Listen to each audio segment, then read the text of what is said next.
Wolverham and Munson Academy. Well, all good. So there, perfect timing. You get a shot of what you're looking like when you're going to school there. Dress code. Again, city kid used to wearing whatever he felt like, drawing on his clothes, expressing himself however he wanted, wearing baseball caps that matched his outfits, and kind of into hip hop culture and tracksuits and shell toe Adidas and all that great stuff. And now I'm being asked to put on a suit and tie and tuck my shirt in and comb my hair and it was again a little bit of a culture shock for me, and I kind of went kicking and screaming. Like any young person who transfers districts or something like that, moves to another town, starts with a new school. It's a whole new crop of people. You leave your friends behind in a way, but I guess I had the benefit of both living in the city and going to school here. So my mother, I was a day student, and my mother, mainly my mother, would drive me from the city to class at 7 in the morning, and would pick me up at 7, 8 o'clock at night after my lacrosse practice or basketball practice or whatever it might have been.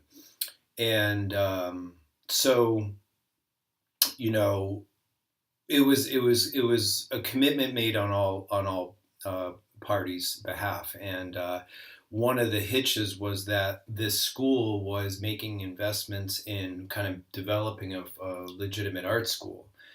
It was turning a building which today has galleries and a ceramic studio and studios, visual art studios. They have a great theater program, which they did at the time, and music and stuff like that. So they wanted to recruit some students that could really help push the sort of creative, artistic side of things, and that's how I got my scholarship. So, I met some of the best friends of my life that I'm still in touch with today there, and they all came from different places.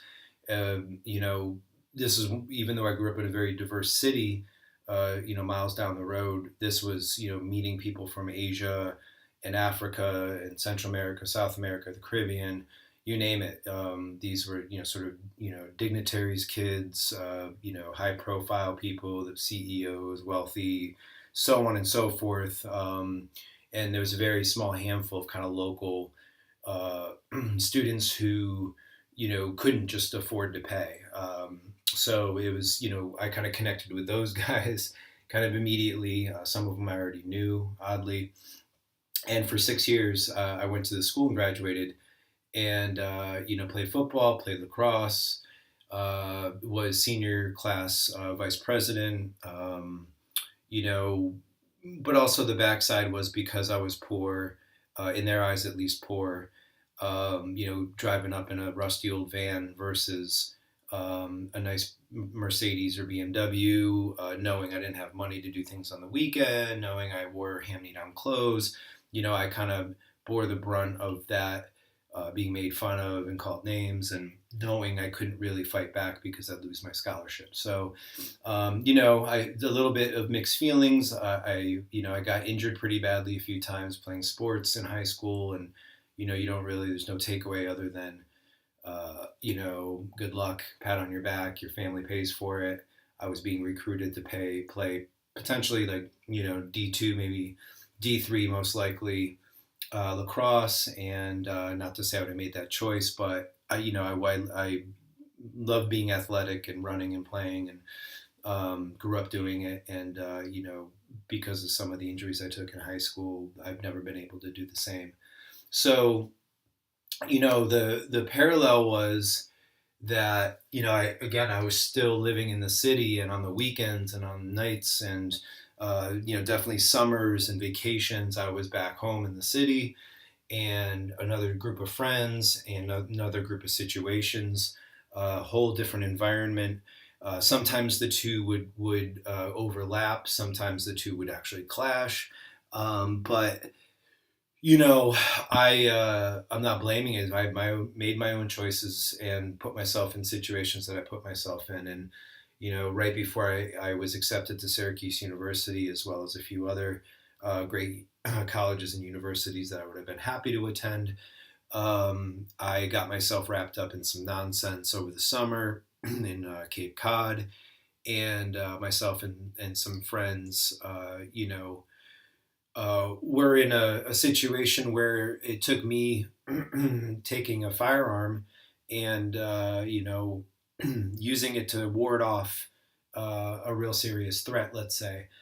And it's no situation you ever want to be in. And I don't necessarily look back and feel any pride in what happened. But let's just say without that tool available to instill fear in a larger group of people, we were able to avoid any more conflict and or injury. So when it came time to deal with the consequences, because I was arrested and I faced a minimal of 1 year in prison at the age of 17 years old, right on my way to college for possession of a firearm, aggravated assault, and a few other minor charges that stemming from that. And I was able to convince the judge during my hearing that it was indeed a case of self-defense and I'd be willing to do community service, which I did. And it's again sort of looking into how I was capable of sort of like straddling two worlds. On one hand, taking advantage of an academic situation that was a beautiful gift, and able to attend such an elite school and take advantage of the resources and the minds and the professors and the my colleagues there, while at the same time, for what it's worth, staying true to who I grew up with and where I came from, and even kind of just putting myself in way of a situation that shouldn't even have happened in the first place. And lessons learned. And again, this was a long time ago, but with having empathy and thus compassion for those that are in situations where they have to resort to violence, I can at least begin to understand, if not help to correct the situation and not make it get worse.